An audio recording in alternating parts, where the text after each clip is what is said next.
Section 122 subsection 1 and clause number 1 के according आपके ऊपर CGST के लिए 10,000 एंड SGST के लिए 10,000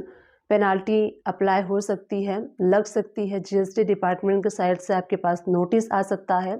अगर आपके ऊपर ई इनवाइस एप्लीकेबल था और आपने ई इनवाइस जनरेट नहीं किया है, अगर आपके बिजनेस का टर्नओवर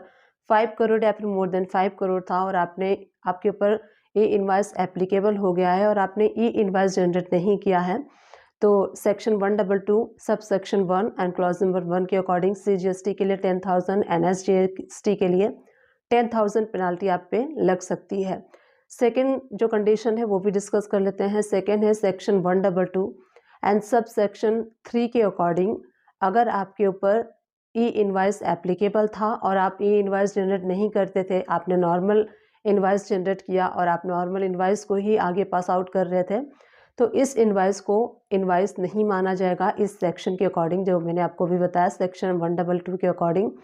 सब सेक्शन 3 के अकॉर्डिंग ऐसे इनवाइसेस को इनवाइसेस नहीं माना जाएगा।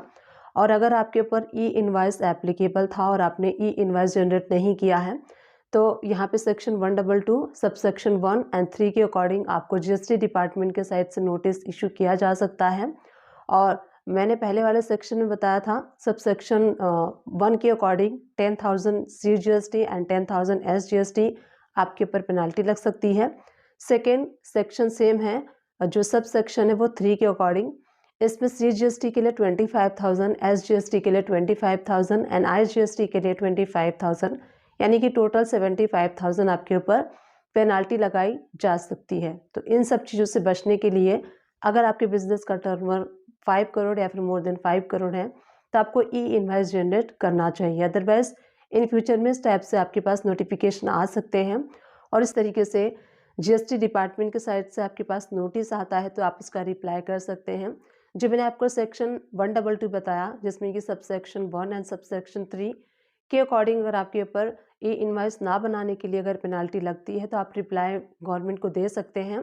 कि देखिए, जब ई इनवाइस आया था तो गवर्नमेंट लगातार टर्नओवर को रिड्यूस करते जा रही थी, जिसमें कि कभी उन्होंने 100 करोड़ किया, फिर 50 करोड़ किया, फिर 20 करोड़ किया, फिर 10 करोड़ किया, फिर उसके बाद 5 करोड़ किया। तो काफ़ी सारे बिजनेसमैन कंफ्यूज थे एंड जो अकाउंट्स में काम करते हैं वो भी कंफ्यूज थे, क्योंकि कभी भी नोटिस इशू किया जाता था उसके अकॉर्डिंग जो टर्नओवर रिड्यूस हो जाती थी,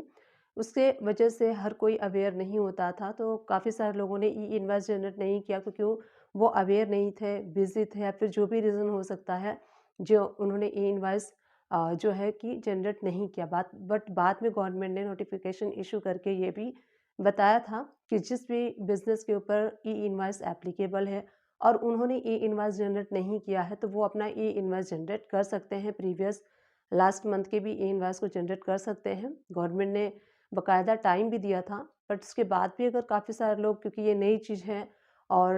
अकाउंटेंट के लिए भी नई चीज़ है और सभी के लिए नई चीज़ है, बिजनेसमैन के लिए भी नई चीज़ है,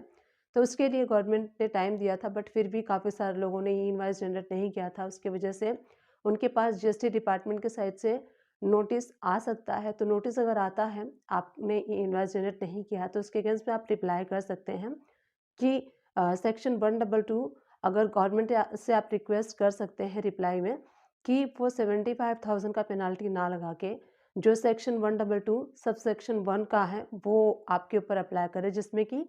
10,000 CGST एंड 10,000 SGST, यानी कि 20,000 पेनाल्टी पे करके आप अपने वर्क को कर सकते हैं और इस केस को क्लियर कर सकते हैं। तो आप गवर्नमेंट से रिप्लाई में ये रिक्वेस्ट कर सकते हैं, क्योंकि जो सेकेंड वाला सब सेक्शन 3 के अकॉर्डिंग आपके ऊपर 75,000 अप्लाई हो रहा है, तो उसके लिए आप रिप्लाई कर सकते हैं। हो सकता है गवर्नमेंट मान भी जाए। बट अगर आपके ऊपर ई इनवाइस एप्लीकेबल है, तो डेफिनेटली आपको ई इनवाइस जनरेट करना चाहिए, क्योंकि नॉर्मल इनवाइस को इनवाइस नहीं माना जाएगा अगर आपका टर्नओवर क्रॉस करता है और आप एलिजिबल हैं ई इनवाइस जनरेट करने के लिए। तो उम्मीद करती हूँ ये वीडियो आप सभी लोग के लिए हेल्पफुल रही होगी। सेकंड ये है कि डिपार्टमेंट के साइड से बाय डिफ़ॉल्ट काफ़ी सारे नोटिस इशू किए जा रहे हैं, जिसमें कि उन लोगों को भी नोटिस इशू किया जा रहा है जिन्होंने जो बिज़नेस किया है B2C किया है, यानी कि बिज़नेस टू कस्टमर किया है, तो वहाँ पे भी उनके पास अभी जो है ये ई इनवाइस जनरेट ना करने की वजह से उनके पास नोटिस आ रहा है। बट B2C के लिए तो ई इनवाइस जनरेट करना मैंडेटरी है ही नहीं। ई इनवॉइस जनरेट करना ही नहीं है। जो B2C ट्रांजैक्शन जिन्होंने किया हुआ है, जिन्होंने सेल किया हुआ है B2C, उनके लिए तो ये है ही नहीं। तो आप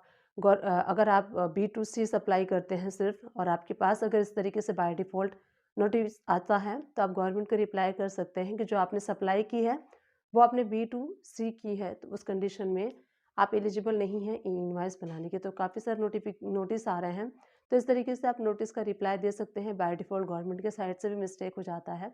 तो आप रिप्लाई में देंगे तो वो मान जाएँगे। तो इस तरीके से ई इनवॉइस से रिलेटेड थोड़ा-सा अवेयर रहिए, क्योंकि गवर्नमेंट स्ट्रिक्ट हो रही है, और जैसे-जैसे टाइम निकल रहा है आगे आने वाले टाइम में अब ये सबके लिए एप्लीकेबल हो जाएगा ई इनवॉइस, सभी को ई इनवॉइस जनरेट करना है।